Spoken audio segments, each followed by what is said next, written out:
living, trust or bust, why real estate planning is an important part of your business planning. I'm Kavita Bartake, principal and host of Cherry Street Investments. Personally, I think the COVID environment has not only affected us financially and socially, but also brought to forefront our own mortality. It's imperative that regardless of how young or old we are, that we have a plan in place to protect our families in all situations. I'm excited to have our attorney and guest speaker, Carl Zoellner from Anderson Legal Business and Tax Advisors on today to talk to us about this very important topic of estate planning. Carl is also a real estate investor, stock trader, and crypto investor. Today, Carl, in this webinar, will cover how to avoid probate so you can control the distribution of your assets, how to avoid attorney's fees so more money goes to your heirs, and why it's never too early to set up your estate plan. A quick disclaimer, Carl is an attorney, so we're not selling anything here. So he is giving advice and he's legal. So I'm going to skip through that. A few housekeeping rules. Everyone's on mute automatically. So if you have any issues at all with any audio visual, please let me know in the chat box. And also if you can just type the questions in the Q&A box, it just helps me answer, make sure that all the questions get answered. So please avoid using the chat box for questions. This webinar will be recorded, and I usually post the link on YouTube and also send it out. So if you do want to get the webinar recording to share with others or just to review yourself, please add my email to your contact list so you can get it going to the right folder. A few of our coming July webinars next week, we do have a senior living investment opportunity webinar on the 16th. Actually, that should be 7 p.m. Central, not 7:30. A quick correction there. The other webinar this month that I'm holding is the Young Superstars of Real Estate on July 22nd, where we're featuring 3 young, under 25 superstars of real estate, Tupin, Dylan, and Chris.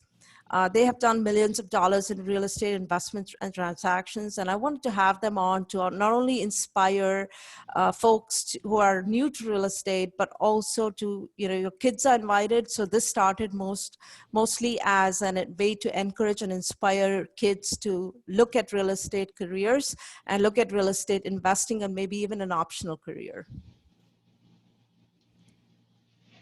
If you're interested in following me on YouTube, I do upload a lot of these educational webinars. You can look me up. We have a Cherry Street Investments YouTube channel, where we have a lot of investor education concerned with real estate, tax planning, and more. I also have a series of investment education for youth around financial literacy. So we did a 12-week program recently for youth. So that's also available here in case you're interested for you or your kids. So you can subscribe to us and be notified. A lot of people on here know me. For those who don't, a quick introduction. I'm a real estate investor. I started as a full-time technologist in IBM and then a company called Atlassian. And I moved over to real estate as a syndicator last year full-time. I'm also a life insurance broker. I'm very focused on helping my investors and clients with infinite banking policies. I graduated with a master's in computer science from A&M, and I also manage my own rental portfolio, and also I'm a multifamily investor, both as a general partner and a limited partner. I run a group called the Purely Passive Investor Group on Facebook, so feel free to join me if you're interested to learn more about investing passively in real estate and also conduct these weekly webinars. Today, our guest speaker, Carl Zoellner, is an attorney who specializes in the area of asset protection, tax, and business planning. As we were speaking earlier, if you joined earlier, Carl is a former Division I athlete at the University of Colorado and has run several successful businesses prior to becoming an attorney. This has allowed him to bring a very unique perspective to the world of asset planning, tax, and business planning. As a real estate investor himself, who's also a stock trader and crypto investor, his objective has always been to put investors and entrepreneurs in a position where they can keep more of what they earn, protect their assets, and also help his clients achieve their overall financial goals. So with that, I want to hand it over to Carl. Carl, thank you so much for being here, and I'm excited to hear and learn about what you want to share with the audience today. Great. Well, thank you for having me, and thank you for everybody who's attending. I wish I could be there in person so we could shake hands and stuff, but I don't know if that's even going to be something we can do moving forward or supposed to do moving forward. So I'm happy to have you, or happy to be here with you. I am joining you from my office in Las Vegas. I was sharing, for those of you who are on early, may have heard. I'm actually in my physical office, not my home office. So happy to be here with you today, and we're going to talk a little bit about living trusts and why you should be using them. And we're going to get into it. So let me just share my screen here, and we will start going. All right. All right, so we've already got our first question here, but I'm going to hold off on this one for just a second, Avi. Let me start, at least introduce myself and the company. If you want to ask questions, more than welcome to ask questions along the way. Depending how we're doing on time, I may ultimately push them more towards the end. But if they're shorter, quicker questions, I may just pick them up along the way if I'm seeing an area of interest there. So, living trust or bust. We want to use living trust, and we're going to go through some of the reasons why. If many of you or some of you may have been like me when I first started out in law, I sort of thought or anything with the word trust on it meant you had to be rich to have one. We're going to work on breaking down some of those internal barriers a lot of us have to setting up the appropriate estate plan, and I'm actually going to show you why living trusts can actually be the most cost-effective plan that's out there, but we're going to get into that in just a second. I do recognize a few of the names here on the call, but in case you're not familiar with Anderson, Anderson Business Advisors was actually formed and founded by Clint Coons and Toby Mathis. Their goal was creating straightforward strategies to develop asset protection, tax and retirement planning, and even estate planning in order to protect investors, as well as to help you keep more of what you earn, as well as pass on more of what you earn. So to date, we've assisted tens of thousands of people just like you in creating a more secure investing environment. Anderson's team of professionals, of which I'm one, are focused on educating our clients and creating custom tailored plans that best accomplish your goals, right? Hard to tell. So a lot of times we deal with many investors at all sorts and all levels. So I've dealt with investors who are just starting out, which is a lot of fun because I've got to see them grow over time and really become quite impressive. And, they may have started just wholesaling or maybe had one property, and then all of a sudden it's that next year comes around and they just hit an explosion. So I'll say a lot of the times I've seen investors sort of start like this, and then all of a sudden, boom. So you want to be prepared for that. And I'll just give you a little bit of a basic piece of that as well, is you want to make sure that you're building from a firm foundation rather than having to go back and redo everything down the road. I understand as an investor myself, a lot of times we sort of put our nose to the grindstone and work, which is incredibly important. The problem is a lot of times you may not lift your head up until, say, something like a lawsuit comes along, and that's scary because ultimately if nothing's in a place where it's protected, then it's all available to a potential creditor. Today's focus is going to be more on the estate planning side, but I'm hoping if Kavitha likes my presentation, maybe she'll let me come back and talk a little bit more about the asset protection as well, because it's a fun area, or I enjoy it, but I guess maybe I'm a little bit of a legal dork in that regard. Of course, Carl. I think also Toby did come and talk a little bit about it, but I would love to have a more deep dive discussion on asset protection. Yeah, and that's awesome, because the deep dive is sort of where it gets interesting, right? I think everybody sort of has an idea of LLCs and corporations and things like that. Toby is amazing at tax and asset, I mean, the whole gambit as a partner, and have been doing this as he's been doing this for 20 years. I sort of like the intricate pieces and working through sort of individual scenarios where I get to move those pieces around and talk about some of the details of things like series. Are they a good idea? Mm-hmm. You know, single member LLCs, is there a difference? You know, those type of things I think people really enjoy because that's the questions they ask. Absolutely. And through our platinum service, working in that area, I get to see a lot of those questions. So it makes it a fun conversation. Perfect. I will book you for August already. Sounds good. So where are we located? So I let you all know, I live in Las Vegas right now. Just a little piece about me as well. I grew up in Georgetown, Texas, so just north of Austin. Went to University of Colorado for college, played a little football there for Gary Barnett. Even spent a little time in Stockholm, Sweden. I've played club rugby. So I had it was not an illustrious career because I'm a big guy. So I never even got to touch the ball most of the time. But I had fun, you know, learning. I think sports teaches a good work ethic and the ability to push through tough situations. So I think that's really benefited me. Kavitha mentioned in my introduction, I've run several successful businesses. It's true. And I ran them, there's a couple of them were during the recession.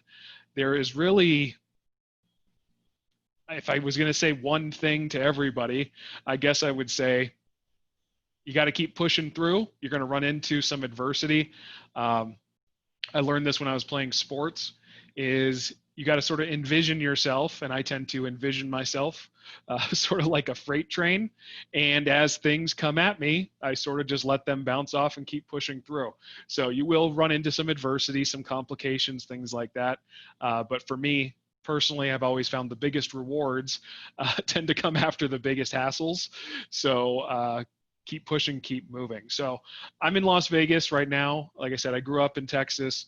After undergrad in Colorado, I ran some businesses up there for about 7 years after that.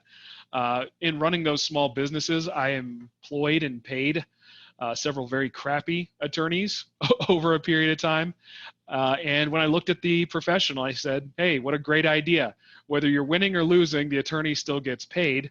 So why don't I go to law school? So I came back to Texas, went to law school. I actually thought I'd be on the other side of this equation. I thought I'd be the guy knocking on your door trying to take all your stuff. But it turned out as time went on, and as I got through law school, I realized I wanted to help people and actually protect people from the folks out there that don't care that you spent all your money working and buying that first property or acquiring that first property. They don't know, you know, the renters that sort of see you as you're rich, but little do they know your cash flow on your rental properties, maybe, you know, $50, $60, $100 in the beginning, those type of things. And it's been a incredibly fulfilling and educational portion to learn those pieces and help people like y'all that are on the call today. So I'm in Las Vegas right now, originally from Texas. Love Texas. It's a great place. We usually do a lot of live events there, but of course during this time it's been a little slower. We've got 3 offices here in Las Vegas, 2 in Wyoming, 1 in Washington, 1 in Utah right now, and even a remote location in Arizona. So we are, even during these times, we've been expanding end over end on a yearly basis just because there's so many people that want this information, and we provide that information. Number one is, one of the things that makes us unique is really at our core, we're an education company. We want to teach our clients the why and how behind what we do because there's a couple of reasons. Number one is when we're speaking with you, we want to be speaking the same language. When we're working with you, it makes you a better client if you understand sort of the why and how behind what you do. So it's always my goal that I don't want to be the attorney that's on the call that, number one, is going to bore you to death. Number two is I speak very plainly, because if I talk in legalese, it's not really helping anybody if the other side doesn't understand or has to go look up everything I'm saying. I'm sort of frequented in saying, really going to law school is just the most expensive foreign language course you can take. So I feel that way. That's how it looks when you look at some of these contracts or PPMs that are out there. It's like, what does even most of this stuff mean? Most of it doesn't mean a whole lot unless it becomes relevant to your daily operation. But it's important to have somebody in your corner that can help you with those things. And living trusts are no different. There's lots of generally legalese in there. There's lots of provisions. We're going to talk about a lot of that stuff today. Just so everybody knows too, we serve, I think at last count, we're somewhere around 40,000 clients in all 50 states. It is a huge learning curve and knowledge base that Anderson's acquired over the 20-something years they've been open. It was, when I can tell you from experience, when I first got here, huge learning curve. It took a long time to even be able for them to let me speak to clients, let alone do some teaching. But I don't know, out of all my colleagues, I went to Texas A&M Law. So out of all of my colleagues that I went to law school with, I don't know anybody who has a 50-state knowledge base as broad as mine, just because most folks tend to work in one state and specialize in one state. So it's been incredibly interesting learning all these different little nooks and crannies that happen from state to state. And I would say as a real estate investor, even if you only go in intending to work in one state, it's incredibly important to work with a firm that understands the differences between the states and some of the potholes that are out there, because each state is quite a bit different from the other. So serve all sorts of folks, and we work with clients all over the world because, as many of you probably know, there are lots of foreign investors who invest in real estate in the United States. So we work with folks all over the world. However, we do limit our advice to assets located in the United States. So that's sort of I think it's a very reasonable thing, but it does bear mentioning because I do get a fair bit of questions on asking about what do I do with my assets outside of the United States, especially in regards to estate planning. And the answer for the estate planning side is, well, if you have assets outside the United States, you've got to use the estate plan that country recognizes, because not every country will recognize the United States estate plan or living trust, basically. So you want to look at that area as well. So some of the things we do, number one, we're premier educators. I spend much of my week speaking with, I speak with folks every single day. Teaching webinars is a fair portion of my week, developing slide decks and shows and coming up with new items and developing new things that are current to the market. Tax and asset protection strategies is, of course, one of our main focuses, because our largest client base is real estate investors. That being said, small business owners as well is a huge portion, real estate agents, doctors, other professionals. I think it always sort of shocks people when I tell them this, but we actually have quite a few attorneys who use our service because just like a doctor, most attorneys specialize, and if they don't specialize in tax and asset protection, you really still want to work with folks that do, because it makes sense. Entity formation, we do them in all 50 states. We have registered agents in all 50 states. We help our clients with minutes and recordings and resolutions, all things that need to be done in your business so that entity actually holds up. This is where the online setup sort of fails. You don't know that you actually have some requirements to maintain your entity.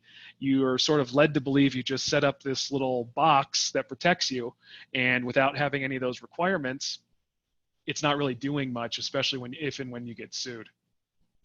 Trusts, we do all sorts of trusts. Main focus is grantor trusts. So within that family of trusts, you're looking at your living trust, land trust, personal property trust, and even things like asset protection trusts that do offer some level of asset protection. So Avi, I'll hit your point here. Grantor trusts generally don't provide any asset protection. So what you do is you usually end up adding some sort of business entity to provide that asset protection, but that living trust ends up owning it. So it's part of all of your overall estate plan. Okay. So bookkeeping, we also do bookkeeping, tax preparation, and we also offer what's referred to as nominee service so that you can have the ability to be anonymous in your ownership of your real estate. So that's not going to be a topic for today, but stay tuned apparently for August, and we'll get into some of those things as well. So I talked a little bit about myself already. If you're not aware of Anderson, we also have a YouTube channel for Anderson Advisors as well. If you like some of this information or want to take a little bit deeper dive and get to know us a little bit better, I have my own sub channel within the Anderson channel called Coffee with Carl. They're just little 5-minute videos, very short pieces of content that it functions as a frequently asked question section. So I'd encourage you to take advantage of that free content as well. There's so much free content out there today. Even during quarantine, you can keep yourself busy with all the videos that are out there. Now, moving into this living trust area a little bit, we all have things that we want to focus on, or who we want to pass things on to, or why we're working so hard to build a real estate or other asset-based portfolio. For me, just so I like to show pictures of my family, number one. Number two is so you get to know me a little bit better. This is my family. You don't recognize me here, but I'm the little guy in the red. That's 4 generations. That's my dad, my grandfather, and my great-grandfather, who's sort of out of frame a little bit there. But I work hard for my family. Currently, right now, I don't have any children, but I need to provide. I know I need to provide for my family and leave something that is going to sustain my wife, as you see up by the snowman there at one of the last Christmas parties, as well as I work hard to provide my dog a good life. So that's Brita. That's the closest thing I can get is to an action shot for her. So, but yeah, we all have something we're working for. The idea when you start talking about living trust, and it's one of my favorite parts about the living trust, is the list of what you can't do is substantially shorter than what you can do. When we start talking about living trust, a lot of times we start talking about legacy plans because you have the ability to actually retain the assets in the trust, and we're going to go into that as well. So say if it's your family policy, you want to build generational wealth. The best way to do that is in a living trust where you don't distribute the assets. The income can come out. So if you have cash flowing assets, income can come out. But if you have firm underlying assets, you don't want to distribute those because, and I'll show you some statistics in a few minutes here, you'll see most younger generations who aren't educated in the area of real estate or educated on business will burn those assets within the generation. So there's some controls you can do. It sounds a little bit creepy, even from the grave, to make sure you're passing on these assets to the folks you want and the most of them to them versus paying an attorney to take your estate through probate. So today, my goal is that we learn how to avoid probate because probate court can be very long and very expensive. Usually there's somebody who wants to know, well, what about small estate probate? Well, in Texas, I believe it's exclusive of your homestead property, but that would mean you have $75,000 outside of that. My general and my experience tells me nobody on this call probably wants to be going through a small estate probate by the time you pass. So let's work from the reality of we need to use a tool that will help us avoid probate because it can be, like I said, a very long and expensive process. How about how to avoid pricey attorney's fees? So with your estate plan, even when you're dead, attorneys can still get paid. So let's work to get the best solution to avoid paying those attorney's fees so that our family's not liquidating parts of our estate to pay those attorney's fees. Happens very frequently. And also, why is it never too early to set up your living trust? There are some other business benefits to setting up a living trust that I can show you here, and I will show you. The idea, though, is that it's really some prior planning that saves your family and friends some headache on the back end. But you shouldn't wait because ultimately, at the end of the day, we know death, unfortunately, is guaranteed. The unpredictable portion is when. So we'll go into some of the ways that this can be beneficial to get your business into a living trust to make sure that you're preparing for the inevitable. So I talked about probate in the beginning. Let's look at a little chart here.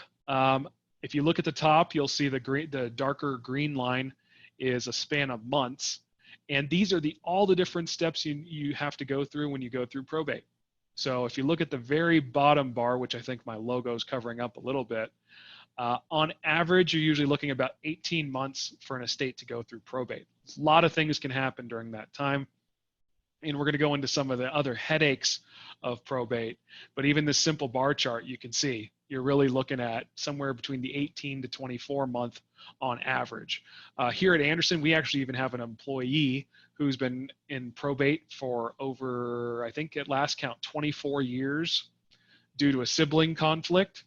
So many of these things could have been resolved had his father had an appropriate estate plan in place. So usually just looking at just pulling the law of averages, I would suspect, given the size group we have, some of you out there have probably gone through a painful probate. So you could attest to that as well.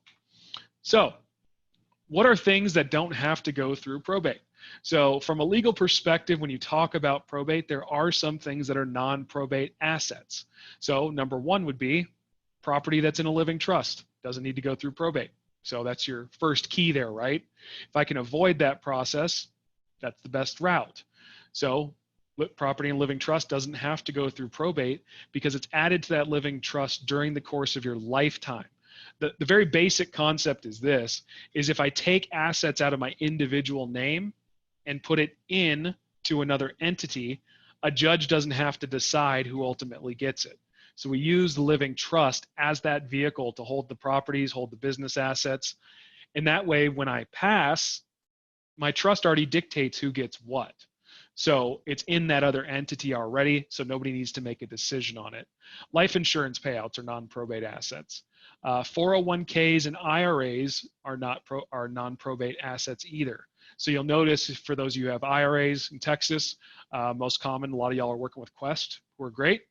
But you'll notice on those accounts, whether it's 401k or IRA, they ask you to list a beneficiary. That's why. Because a lot of these retirement accounts, the actual plans are set up as trusts. They're not set up as living trusts, but they're set up as a version of a trust. So in a trust, you're required to list three parties. One is the grantor, or you can look at it as the person putting the property into the trust. Two is the trustee. Trustee is the titled owner of the property. And I always describe it, it's sort of a basic definition, but sort of is expected to manage the trust assets and manage the expectations that are laid out in the trust and execute those to the trust directions. You also have your, and the third party is the beneficiary, the one that's receiving the benefit of those assets. Another thing that avoids probate is your transfer and payable on death accounts. You may have seen these as transfer on death deeds. There's also one that's a bit more rare, but I've seen it come up in Texas a few times. The Ladybird deed, that'll come up every once in a while. Property owned in joint tenancy with right of survivorship passes outside of probate, but there's some caveats in why that's not a good estate plan. So we're going to talk about that a little bit. And property that you don't own but control. If you don't own it, you can't give it to somebody. So that's kind of a simple concept there. But really what we're referring to is when you have your assets and property and business entities, you technically don't own them, your entities own them, but you have complete control over that overall asset structure. So, little quote for everybody here. What makes greatness is starting something that lives after you. We talked a little bit about that legacy side. I want to show you, so this is a study from Ohio State University. So there's research suggests many people quickly spend their unexpected windfalls, which there's also another study, I didn't include it in this one, but it actually says that millennials intend that their basis of their wealth will come from inheritance. That concerns me, and I think I'm right on the fringe of millennial, but it concerns me because when you give something to somebody they didn't work for, they don't tend to value it or may not appreciate the effort that went into acquiring it. So a lot of times you'll see it get burned. In 2001, there's some economists that found that lottery winners saved just 16 cents of every dollar won. Okay. Other studies found that instead of getting people out of financial trouble, winning the lottery got people into more trouble, since bankruptcy rates soared for lottery winners 3 to 5 years after winning. Now, I know it's sort of weird to frame the idea that when somebody passes, it's like winning the lottery. Uh, but when you like I said, when you haven't had to work for it and you don't know what it took to build it, it's difficult to instill the idea that you should be saving it and preserving it versus, hey, I just got $1 million. I really been looking at that Lamborghini over there. Sounds like a great idea. So, especially for kiddos, things like that, you want to have some direction, and may not want to give them access until they have the maturity to handle those type of assets. I mean, if you dumped $10 million on me when I was 20, I'd have had the best 15 years of college in my life, but I wouldn't have come out with anything except for probably a humanities degree and, some good stories. That's about it. So we want to be able to prepare our families, number one, just by working with them, educating them, and bringing them along with us. But number two is, you got to have some controls in place, and a good estate plan allows you to do that. So this is from Money. 70% of rich families lose their wealth by the second generation. So this goes back to that statistic I was telling you about, is when you distribute your wealth, it's likely to be depleted by that second generation. So this is the concept, and we've probably all heard it on TV and movies, things like this, when they start talking about old money. Now, usually old money comes from undistributed assets that have grown substantially and exponentially over time by not distributing them. New money is sort of money that got dumped on somebody, and they're usually spending it as quick as they can earn it, or worse, spending it faster than they can earn it, and they eventually go broke. So there are those sort of controls that can happen within your living trust. So when we talk about a dynasty or a dynasty trust, it's a family. I mean, I would define a dynasty as a family that is successful for a long period of time or over several generations. Now, I just want to be clear about one thing here as well.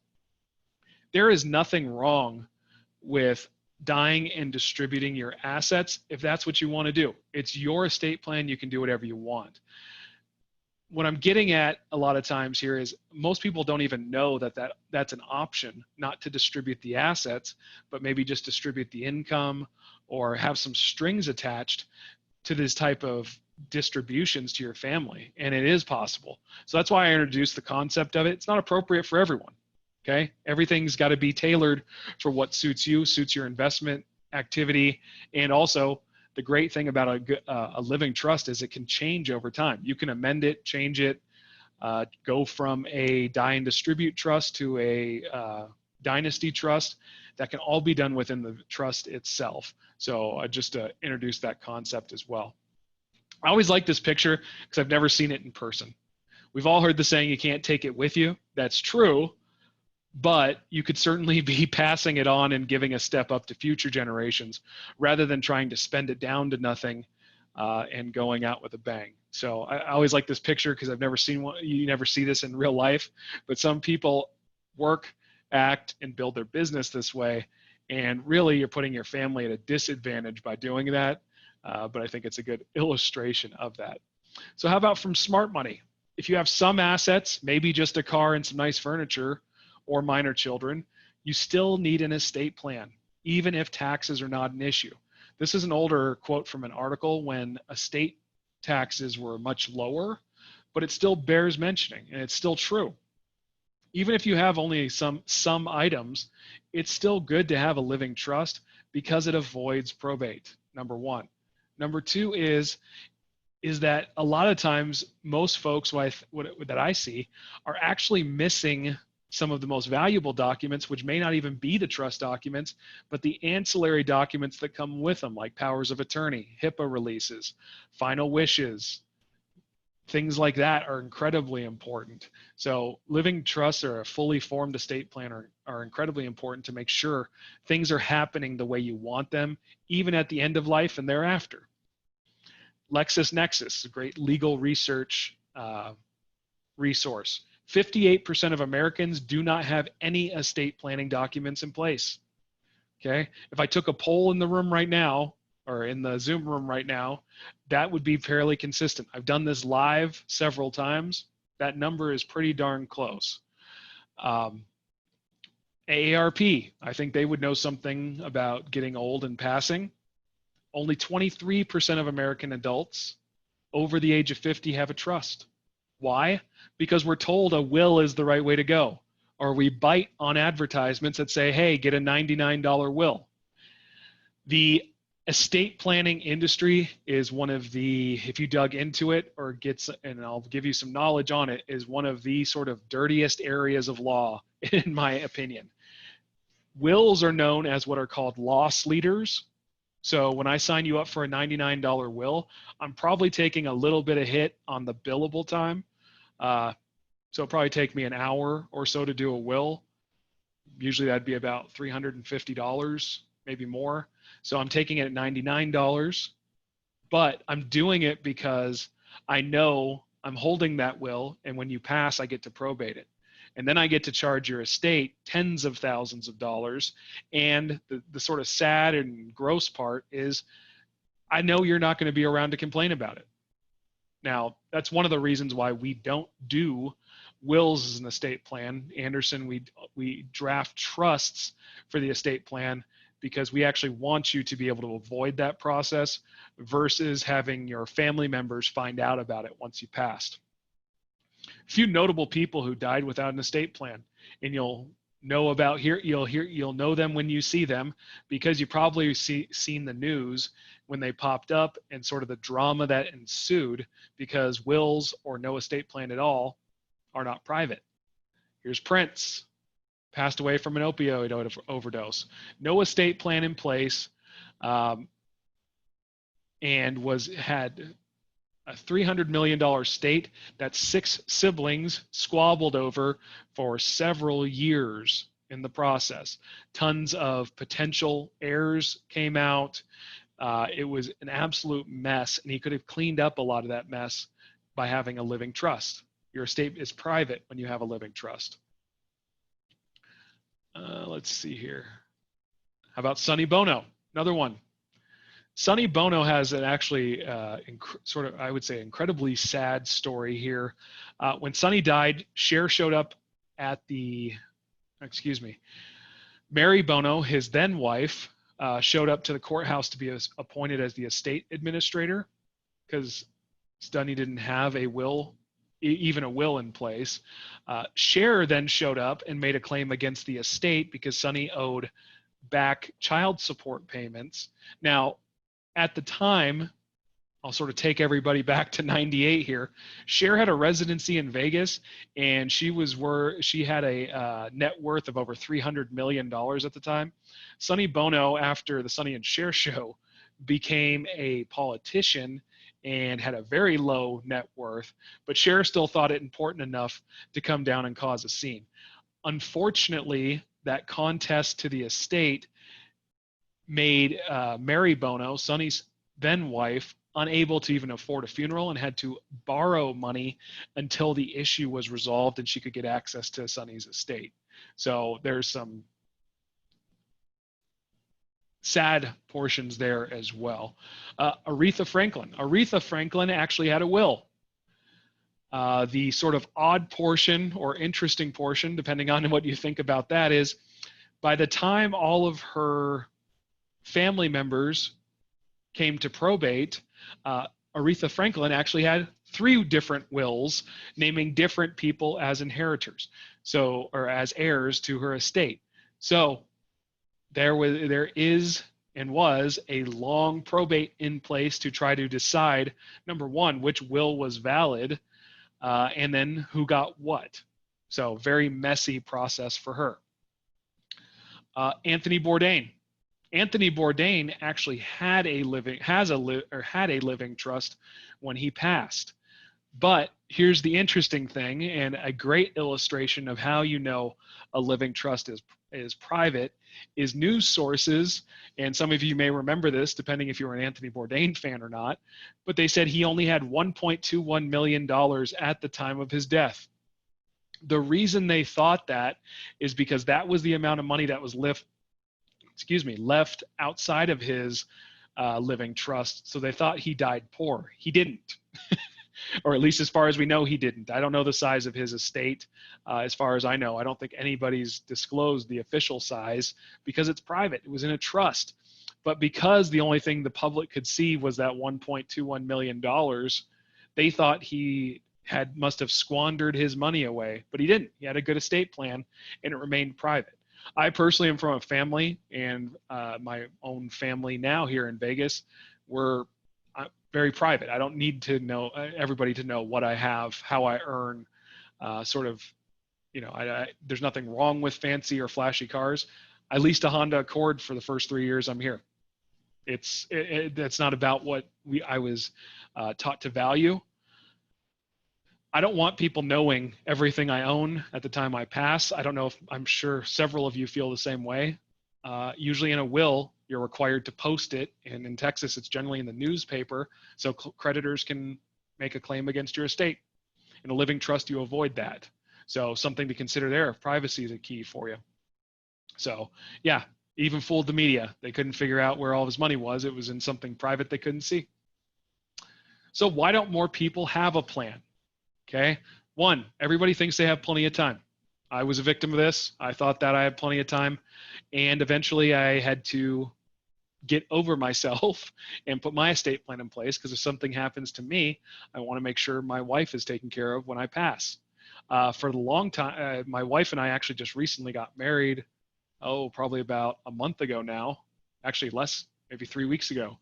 And I suppose I should remember the anniversary if it's only been a few weeks, but we got married very recently. So prior to that, she wouldn't have had any right to inherit anything before that. So before we got married, because we've been together for a long time, I need to put together a living trust to make sure that she would have rights and access to me. I'm also a Harley rider. If I'd have gotten in an accident, we weren't technically married, she wouldn't have access to me.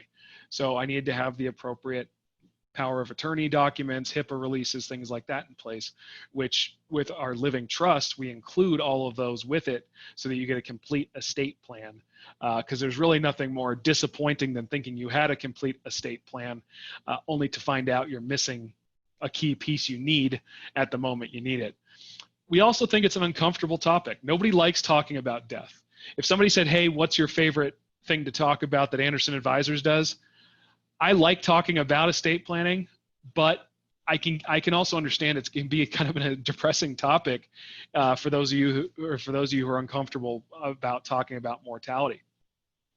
A lot of you think it's going to be very complicated as well. It's actually fairly simple. Our process, I can tell you our process. Our process is you purchase a living trust, you get a questionnaire that helps you organize your thoughts. You then get a consult with an attorney to make sure everything you marked is what you intended it to mark, and also the implications of making those choices. And then you say, yeah, that's what we want to do. We form it, you sign it, you fund it. It's easy, it's done. You're through with it, and it's in place, and you've protected your family. It's usually the words I hear afterwards, once everything's funded and closed, is, oh, what a relief. Many of you out there, depending on your age, or maybe not even depending on your age, but it's a lot of the same type of planning as when you start looking at life insurance, right? I knew I should have it for a long time. I didn't, but when I got it, it was nice because I got to take something off of my sort of mental plate of all the different things I wanted or knew I should have done. So same concept. Once you have this in place, it's something you don't really need to change over time. And the way we set them up within your business structure, you can grow and shrink and change as much as you want. You don't have to change your trust every time you do a new deal. We set them up so you don't have to do that. So there's ways to do that as well. People think it, like I said, it's an intimidating process. It's really not when you're sitting with somebody who's knowledgeable, friendly, and was willing to explain things to you, which we do. So the other thing is people are really concerned about the cost of putting them together. I'll just tell you, the average price for a good estate plan normally runs between $4,500 and $5,500, just as a general ballpark, which sounds a lot more than $99 because it is, But when we start talking about in a little bit here about the cost of probate, you're actually going to see, yeah, it's a little bit more upfront, but it ends up saving you money in the long run, and you get a heck of a more bang for your buck in starting it out. And also, of course, since you're part of this group, our estate planning is actually going to be significantly less expensive than that for you, and you get the whole thing. So that's good to mention as well. At the end of the day, everybody's got a plan. You can either choose your plan or the government's plan. My preference is to never put my plan in the government's hands. I don't know if that's, many of you may share the same sort of idea here, but realistically, there's one plan that you get to make your plan, and that's a living trust. Whether you have no estate plan or whether you have a will, you're going to go through probate, which is the government's plan, because the judge gets to decide what goes where. To a very simplistic version of what a will is, it's a list of instructions. The judge gets to decide whether he follows them or not. In a trust, it's already owned by something else that's not you. So when you pass, the real legwork becomes, okay, now the trustee needs to follow the rules of the trust. So it's a much simpler transition, especially for your family, and not having to deal with court. So no plan equals probate. So will or no estate plan at all. In probate, your private matters become public. A court will decide who receives your assets. Your family will wait months before receiving anything. It can take up to 18 months, which I mentioned earlier. Multiple probates if assets are owned in more than one state. This is one sort of people don't get to hear about a lot or don't think about a lot, because they think a lot of times if you're a beginner, you think you're going to invest in one state. And some of you will. Some of you will invest in one state for your entire career. That's what you want. That's what you'll do. That's okay. My broader experience would tell me that as people's real estate portfolio grows, it's less important where the property is versus the return you're getting off of it. So just so you're aware, if you have properties in multiple states, if you want your estate to retain that property after you pass, it needs to be in a living trust. Otherwise, your family is going to have to probate, and you're going to have to add a Winnebago clause to your will in order to provide them the transportation to be able to probate in multiple states. This is usually how property gets turned back over to the state, is because families don't want to do that. They don't want to pay an out-of-state attorney to go through probate. A lot of times, if property is not very expensive, sometimes the cost of probate, it costs more than the property's worth.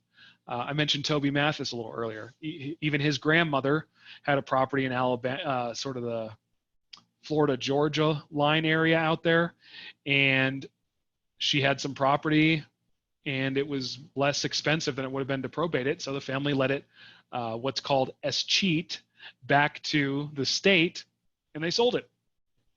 So I would hate to see assets go to the state, go to an attorney, just because you failed to plan on the front end. There's the ability to plan. Why not do it? It's the better route. And then thousands of dollars in costs and fees, usually tens of thousands by the time you get through probate, because it invites challenges. Let's see here, sorry. So little quick thing, this is a Tweety bird. There's actually a court case about that Tweety bird. It was a Tweety bird that sat on a mom's counter, and the siblings were arguing over it. They racked up well over 6 figures in attorney's fees just arguing over the Tweety bird. You know it's a bad case when the attorneys started to feel bad about the attorney's fees, and actually one of them bought an identical Tweety bird on eBay, offered to put it in a cardboard box and shake it up.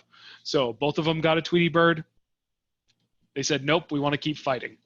Grief in assets is like pouring gasoline on fire. Family members will act completely out of character, mostly because most people don't know how to deal with grief.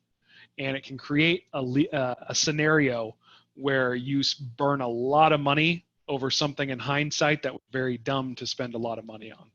So please don't be those people. So most common estate planning techniques: Joint tenancy. I talked about this as a non-probate asset if you have a joint tenancy with right of survivorship.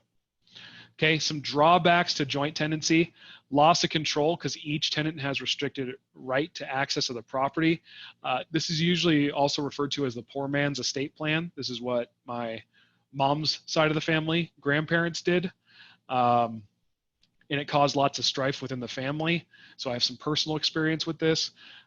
Also, you have, if you put your child on as a joint tenant, I've seen it where families have had, unbeknownst to them when they put the child or the adult child on title, they had a addiction of some sort. I've seen properties refinanced and the parents didn't know.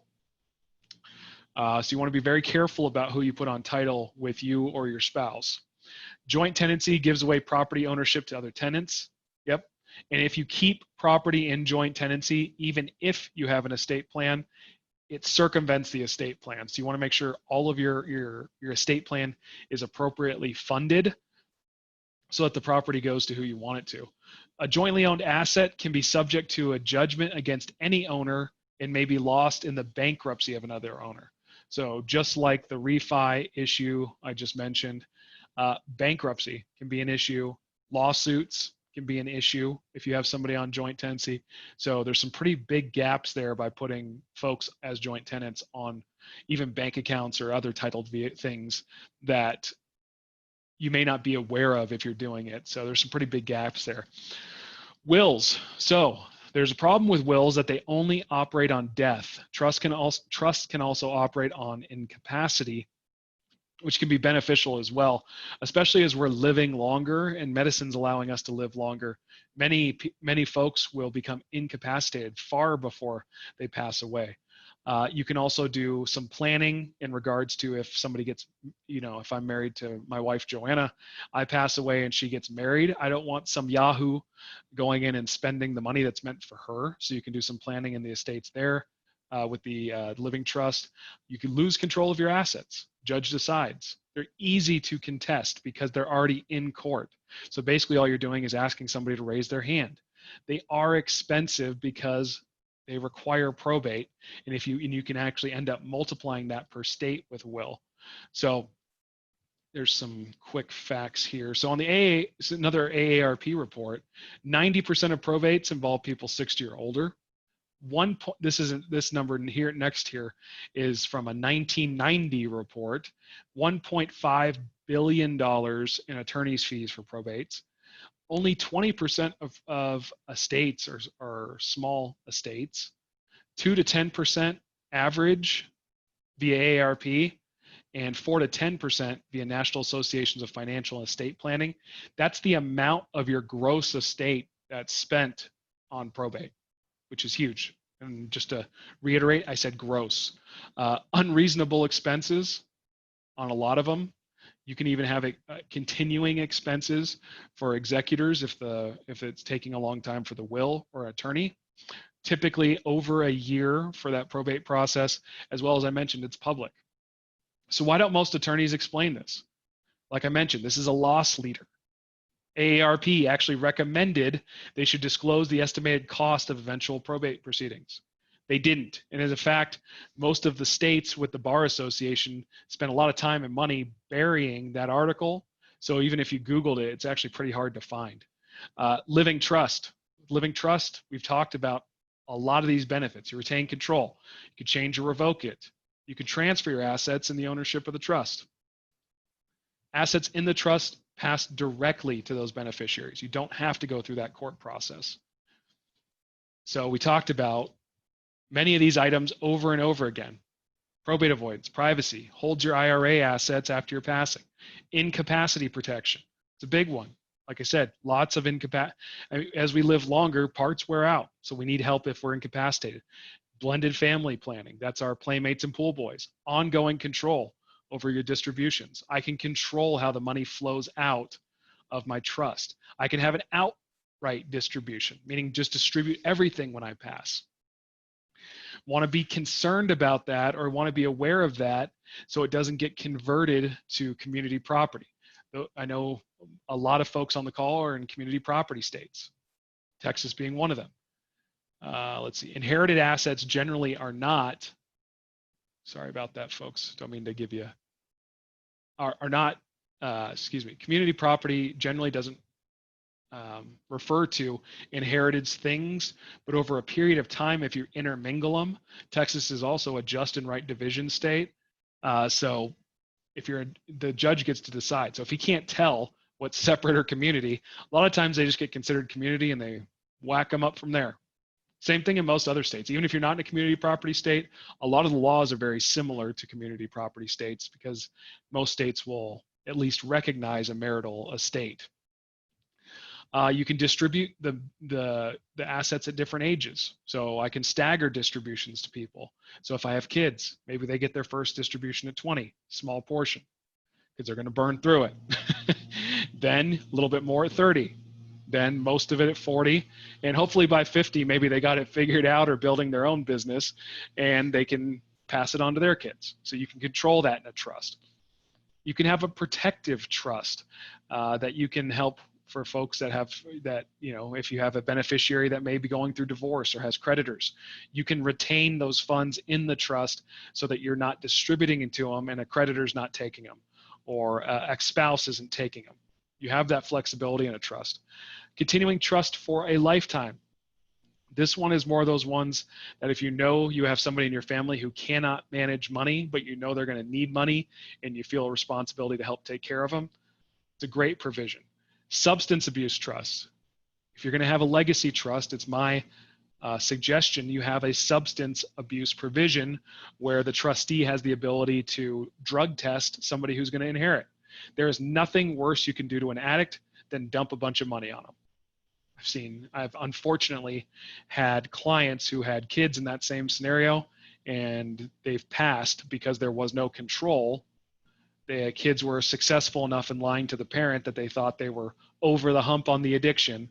Then they drop $100,000, $1 million on them, and it goes straight to their addiction. So planning is important in this regard.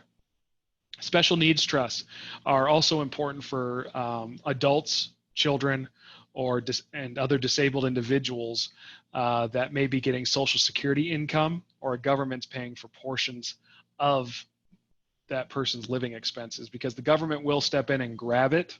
The government looks at it as if you don't have the funds to help, we'll help you. But if you do have, when you do have the funds, you owe us money. So they will, and there's cases where they've stepped back in and taken full inheritances because that wasn't planned for. So yeah, we've talked about all the benefits of living trust. The other one is minimizing estate taxes. We're in a pretty comfortable level with state taxes at the moment. This is a cartoon that's in bad taste with the Grim Reaper and the IRS agent, you know, high-fiving. State death taxes, just so everybody's aware, are based on where you reside upon death. The vast majority are actually built off the federal limit, but there is states that charge or that do have estate and some even have inheritance taxes as well. If you have two residences in one state, if you have two residences in different states, one state may apportion taxes. For most part, though, you're usually located in one state, so look at that state. If you have a second, I already talked about that with state taxes.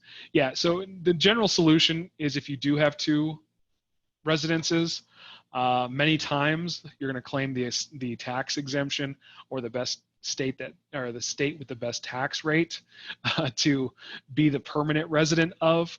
So use the other one, put it in a LLC, and own it like an investment property is the general solution there.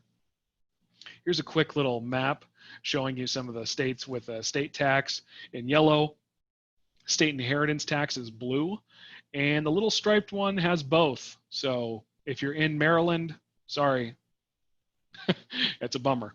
So yeah, pretty interesting there as well. Is there a limit for this, Carl, for the estate tax in the state, just like the federal limit for estate taxes? Great question. I got that slide coming up.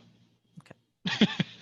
So these are the general, so I thought this was an interesting chart as well. These show you the different changes in the estate tax rate and gift tax rate over the last, I don't know, 10, 15 years, and how it's changed. I don't have the 2020 numbers on this one yet, but you can see how it's sort of steadily climbing.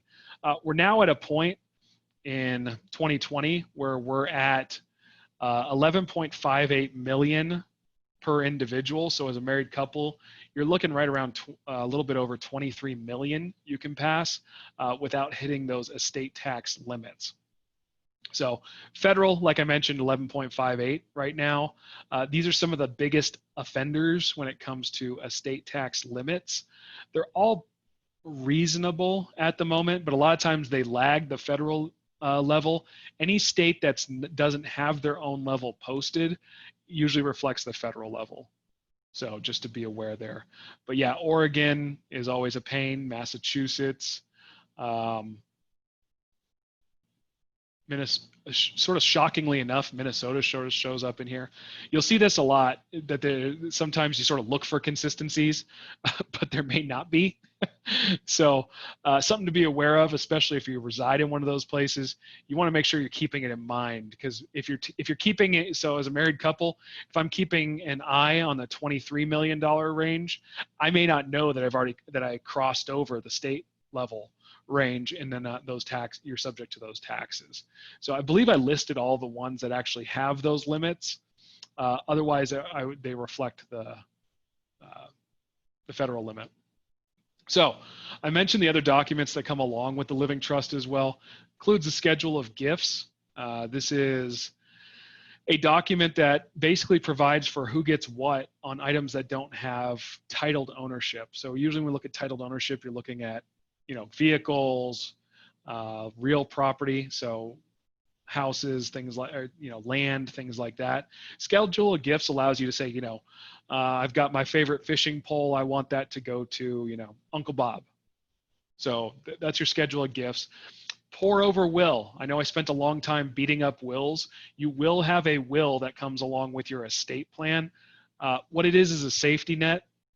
It says anything that's left outside of the trust is to go into the trust should it have to run through probate. So it's a safety net there for you. For if you have minor children, we provide guardian documentation as well, so that if for some reason you can point to who the guardian is if something happens to you and your spouse and you need somebody to take care of the kids, because otherwise if something happens to both of you at the same time, God forbid, say a car accident, usually the state may just be looking for the next of kin, and there's actually some pretty terrible cases out there where a child was left with a family member that they should not have been. I'll let use your imaginations on that one. Financial power of attorney, of course, medical power of attorney.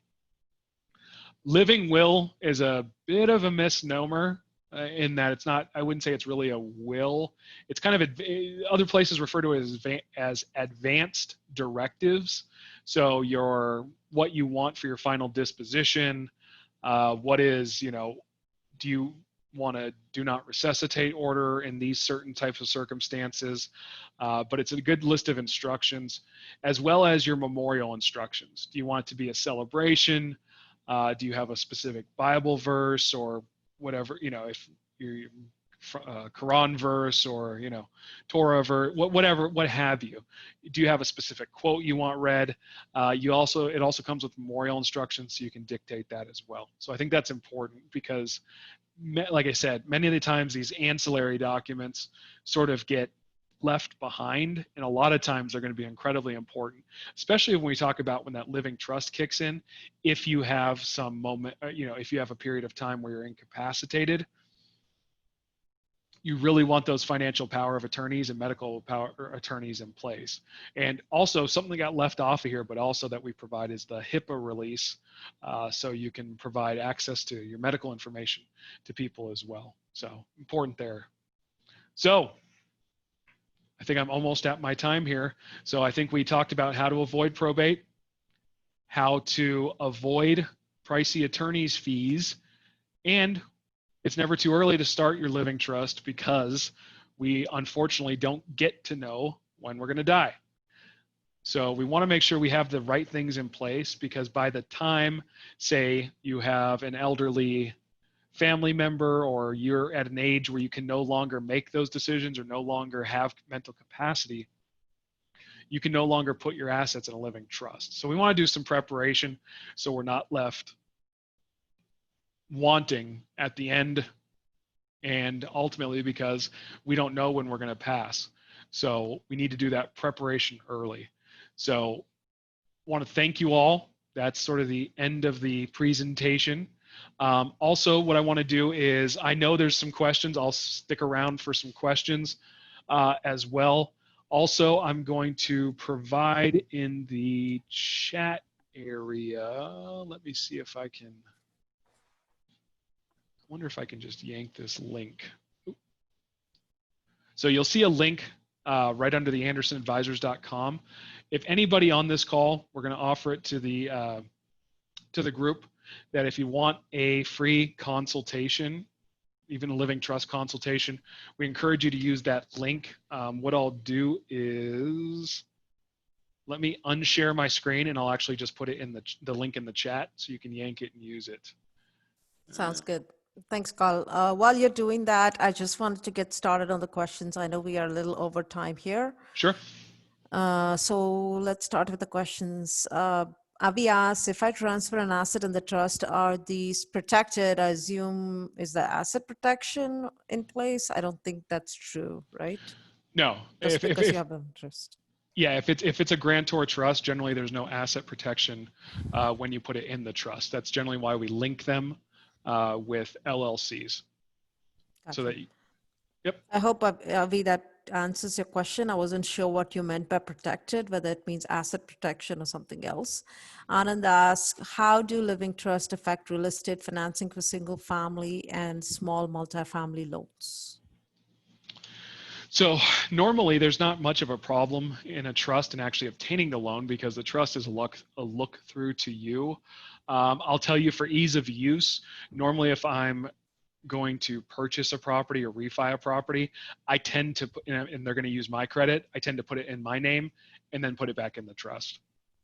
Just because you never know what kind of lender or banker you're going to get. So it's a ease of use deal, but it doesn't affect it in that the bank is just as secured if they gave you the loan. And in most cases, they're going to be using your personal credit on non-commercial. Gotcha. All right. Are living trusts different by state? Do I have to change the living trust if I move from one state to another? Great question. So living trust, every state has slightly different rules.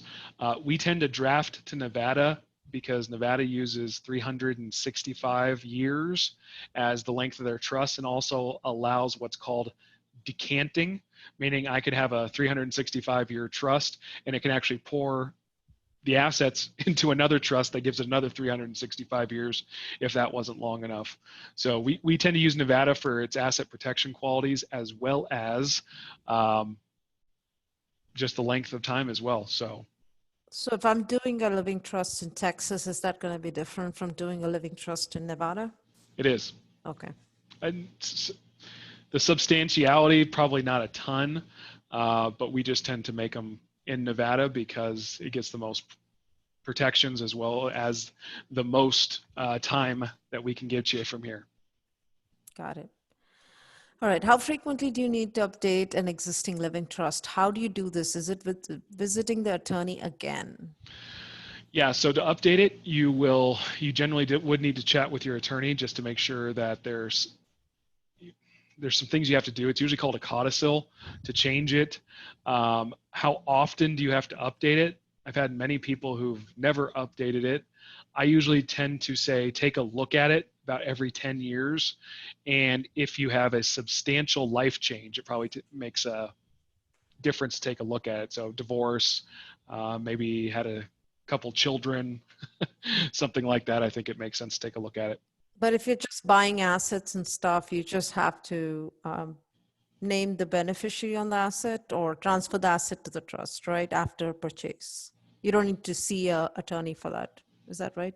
Correct. So usually the way we set it up is with the trust owning sort of the different investing hubs of your business, those won't change, but those investing hubs own LLCs and own other assets or investments over time.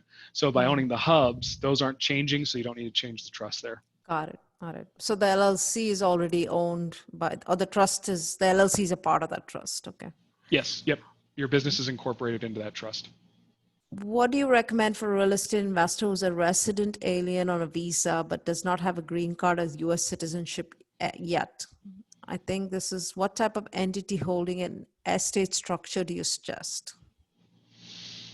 So as a resident, you can actually have any entity.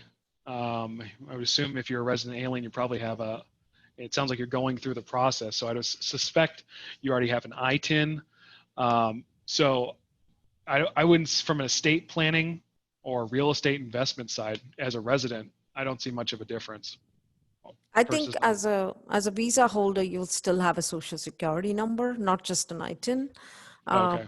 Yeah. So would that change anything if you're not a resident in terms of setting up a estate for your own assets here? Non-resident, I've seen with more issues on, generally you can't own an S corporation, things like that. So I would say more on the asset protection side than the estate planning side. Even as a non-resident, you could have a living trust own local assets, and depending on who you want to inherit them, there's some additional planning that goes in, just because when usually foreign nationals inherit US-based assets, there's a pretty high tax hit on it. Got it. So Anonymous asks, my rental properties are owned by my LLC. I have my personal living trust set up. Can I assume these properties won't go to probate? Yeah, I mean, if your living trust owns those properties either through another entity or directly, then it shouldn't have to go through probate. So yeah, I think what's not clear here is what's the connection between the living trust and the LLC? Is the LLC a part of the living trust, or I'm not sure I understand that here. Yeah, so normally what you look at, just to be clear, or just to maybe clear up the sort of the question was asked, I would say usually to have an LLC owned by a living trust, the living trust actually shows up as owner on the LLC documents. So where I would, so if you own an LLC individually, it would show, or I do, it would say Carl Zoellner as owner. But when my trust owns it, it would show up, Zoellner Living Trust as owner of that LLC. Gotcha. So if that's the case, then any rental properties covered will be a part of the trust, obviously. Okay. Yep. If a living trust is set inside of a will this void probate or avoid? I think, I'm not sure if he's asking if it will avoid probate. I believe not void probate. If a living trust is set, so there you may have a will that dumps into a trust, but the front end will portion would still have to go through probate. So real short answer, it's going through probate. So it's not going to avoid probate. Nope. Okay. Z asks, how about bank accounts? Are they eligible, or do they go through probate? Does living trust include your bank accounts? Good question. So bank accounts will go through probate unless they're held as joint tenants with rights of survivorship, one of those type of assets. In most cases, though, yeah, they will go through probate. Your living trust will have your bank account. So your living trust, when you set it up, you actually transfer your personal account to your living trust, which becomes a trust account. That way you don't have to have that go through probate. So your bank account is in your name. How does that get transferred to the living trust? Most commonly, what they'll do is just set up a new trust account and you'll transfer the funds over. So functionally, it works the same. You'll still have a checkbook, debit card, the whole deal. It's just the trust is technically the owner and you're the trustee of your trust. So you have signing power. So if you have any personal bank accounts, do you have to go through a special process to do this, to assign it to your living trust? No, you usually just go into the bank and they'll create you new ones. Okay. What does funding the trust mean? How is it done? So in very basic terms, funding the trust means putting assets in it. So if I have a business entity structure, I'm assigning the key pieces of my entity structure over to that living trust as member. So I'm changing the member from myself to living trust.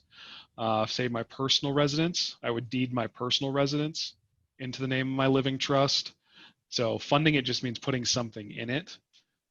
So that's what you do. Basically, the rule of thumb I use is if your personal name shows up on it, usually it belongs in the living trust. Gotcha. Assume for the visa person question, they're not going to they're not going to be a green card holder or citizen, even though they're legally working in the US. In short, an Indian citizen US. So the plan is for decades in life for estate planning. Heirs are US citizens, spouse is Indian too. So basically, I think what they're saying is they don't plan to become a green card holder or a citizen, but I think you answered the question. It's still true that you can still estate plan and pass assets on to your kids who are US citizens. Yeah, okay. Agreed. If your property is in a different state, do the laws of the state apply where you live or where you live? If your property is different in a different state, do the laws of the state apply where you live? I'm guessing you're talking about the sort of estate limit or the estate tax. The estate taxes are registered in the state where you live when you die. Okay, so let's say I have a property in Texas, but I die in Massachusetts, then the estate taxes will be based on Massachusetts. Correct. Okay. Do you suggest a master umbrella LLC structure to own the? I think this goes into a huge amount. You can read it, Carl. I think. Okay. So master umbrella they can't see the questions, can they? I don't think so. So I'll read it. Do you suggest a master umbrella LLC structure to own individual properties in their own LLC structure? So master umbrella included in trust, and then any new properties come in sub LLCs to master LLCs. All the new properties under the trust through the master umbrella LLC and trust automatically. I'm lost. I hope you can make more sense of that. Yeah. So yes, the answer to that is yes, it is. So what they're saying, what they're getting at is if you envision a living trust here, and then say a Wyoming company here, the trust owns the Wyoming holding company. Right. Then you have several little, investments or little LLCs above it that are owned by that umbrella. Right. Umbrella owned by trust. So because this umbrella is owned by the trust, everything by extension is owned by the trust. Right. That's usually how Anderson actually designs, right? Yes. That way you don't have to constantly be updating your trust. Updating it, right? Yep. Because the Wyoming already is owned by the trust. Okay. Yep, absolutely. Got it. Makes sense. Carlos asked, to put your home and rental properties in a trust, does it mean you transfer ownership and thereby pay typical closing costs? Put your home and rental properties in a trust. No, I don't think you go through closing costs. No. Generally, it's exempted. So I'm trying to remember. In Pennsylvania, sometimes you have issues, but with a living trust, even in Pennsylvania, the transfer tax exemptions exist to put things into living trusts. So do you just do like a general warranty deed or some kind of a special warranty deed to transfer from your personal name? Let's say I own a house or rental properties. Do you just deed that over to your trust, or how does that usually typically work? So usually I'm not messing with that at all because my umbrella company owns those LLCs. How would you type a deed? I would just use general warranty. I like general warranty. Yeah.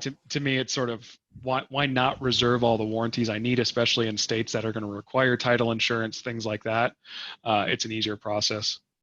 Got it. So Carlos, to answer your question, you basically want your home and rental properties to be a part of an LLC, ideally, and then that LLC is owned by the trust, I think. What are the taxes incurred by beneficiaries if they're not U.S. citizens and do not live in the U.S., and any way to avoid or limit those taxes? Okay, so that's actually a complex question. So if I remember correctly, and this is sort of like I said, we don't usually deal with inheritance out of the states. I want to say tax rates start at 40% on the assets you inherit if you're an out-of-state citizen, or if you're a Out of country. out of country. So they'll take 40-ish% on the way as that asset gets sold and sent out. The way you prevent that, and I use this for some of my Hong Kong investors I work with, is you create something that doesn't die. So while it's sort of contrary to tax planning a little bit, you can create a corporation or an LLC or something that doesn't die and add family members on it. But yeah, it's a complex tax question that does take some planning around. Okay. I think it's very relevant for a lot of us who have family abroad. Mm-hmm. Okay, last question here. If you refinance a property, do you have to remove the property from the trust, refinance it, and then put the property back into the trust? Can any of these steps be skipped? It seems laborious. Investing is laborious in shuffling your portfolio. Can it be skipped? Yes.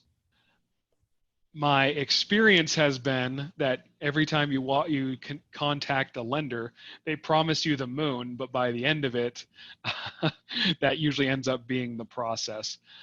It sounds more laborious than it is. A lot of times you can do all of that stuff with a good title company at the closing table. So they can do, transfer 1, transfer 2, record it.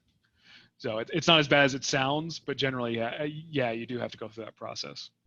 Yeah, I ended up refinancing a lot of properties and I did have to go through that process. So, yeah. Yep. All right, that's it for today. Thank you everyone for joining, and thanks so much, Carl. I learned a lot of things, like especially the ones the Tweety Bird was interesting, really. And I can understand how grief can bring out the worst in people, right? People are not thinking straight, and people go through a lot of things when people, they love pass away. And I also thought, looking at things beyond just estate on death, right? Like looking at the HIPAA and living benefits are really important, because we don't know what can happen to us tomorrow. And I found like a lot of useful information shared here, and I hope everybody here found this useful today as well. Thank you again, Carl, for your time, and thank you everyone for joining these webinars. I know we are way past the hour that we scheduled, and I probably should have scheduled 90 minutes. But sorry about that. No worries. Thank you for joining us all, and taking time away from your families to come learn with us, and have a great rest of the evening, everyone. Thanks, I'll see you next week. Thanks, Carl. Thanks. Have a good night.